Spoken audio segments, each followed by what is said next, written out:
Good morning, Lima Christian School students, or whenever you're tuning in. This is Art with Mrs. Garlock. This one is grade 7 through 9. Lesson number 1, part A, it's shark and shapes. We're going to be doing something that looks rather like stained glass, and we're going to use our good old friends, shape, size, location, and tilt. I'll take you through this step by step, but the supplies you need today for lesson 1, part A will be a pencil, a piece of blank paper, any blank paper, copy paper will even do, and an eraser. So let me show you right now where we're heading. So for the boys, 7th and 8th grade, you guys have already drawn this in class. We're going to redraw this though because you don't have it with you.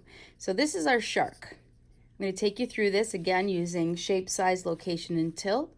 This is one of the final products. You'll have a different variety of things that you can do with it. So there'll be definitely some choices that you can do on your own. But what you can see here is we're using some simple shapes. The shark is made up of our good old oval, triangle, those kinds of things and where they're placed. And then we're going to use a stained glass effect in the back. And again, I'll walk you through it. This one was done with colored pencils when I went to finish it. This will be our finished product. But if you don't have colored pencils, steal your little sister or little brother's crayons. You can do it with crayons. And if you don't have any crayons around or markers, that can be done with markers, you can even just do it with a ballpoint pen. And here is a copy of almost like a Zentangle, and we're using some things that we've talked about before, and I'll review them as we go, and that would be contour lines and hatching and cross hatching. So we'll talk more about that later, but let's get started. So you're going to need a piece of blank paper. Mine is 8.5 by 11. That's just the normal size of your copy paper. If you don't have one of that exact size, that's okay. And you're going to need your pencil. Remember, you want a sharp pencil. Dull pencils make dull drawings. So I've got my pencil here, and I've got an eraser. Any eraser will do. You don't need an art pencil either, just your good number 2 yellow school pencil will be fine. And I have a picture. You don't have this picture, so you're going to be watching me and reproducing what I do.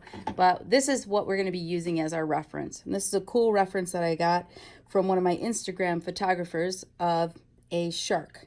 This is a white shark, and here we go. We're going to use some simple shapes. So you just watch this part right now, and I'll tell you when we're going to draw.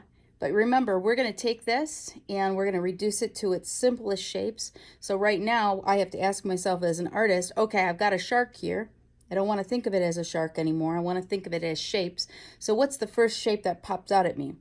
Well, the body is pretty big. That's what pops out at me at first.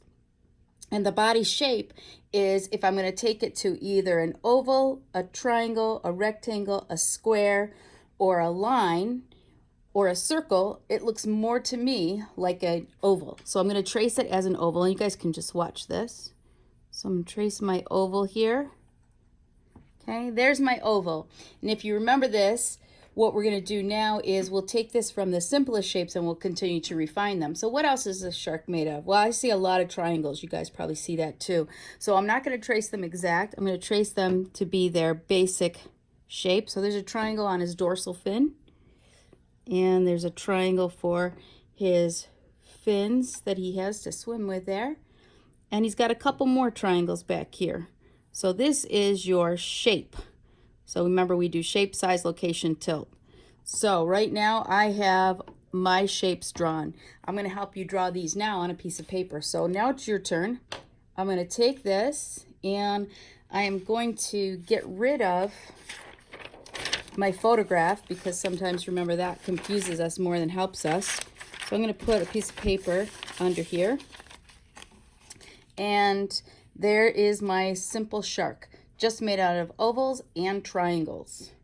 So the next thing we had to do, and this is where you're coming in, is we are going to draw this. Please don't draw it too small. This has got to be bigger than your size of your hand. When you spread your hand out, that's about how big it should be, from thumb to pinky. Don't make it too small, or else it'll get confusing and frustrating when you go to do your designs in it.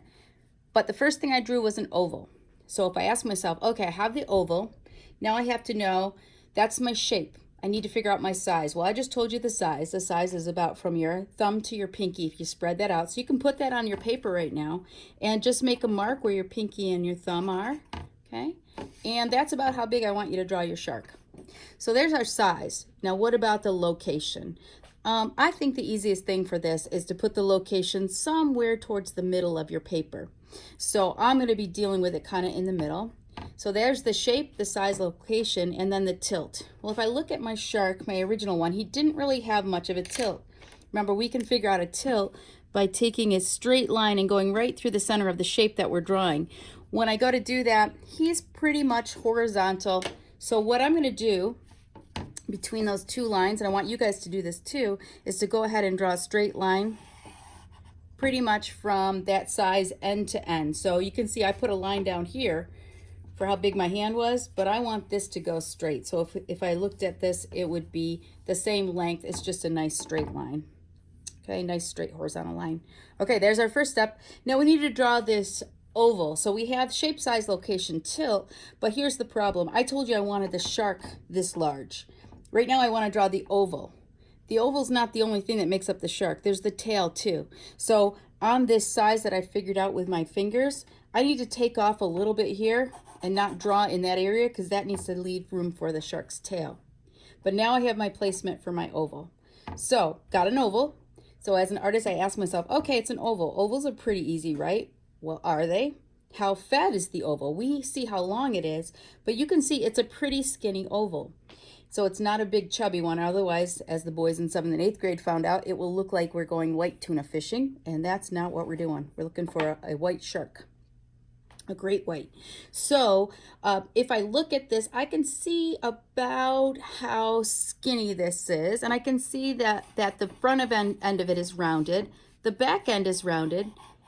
If you look at this oval, we can even do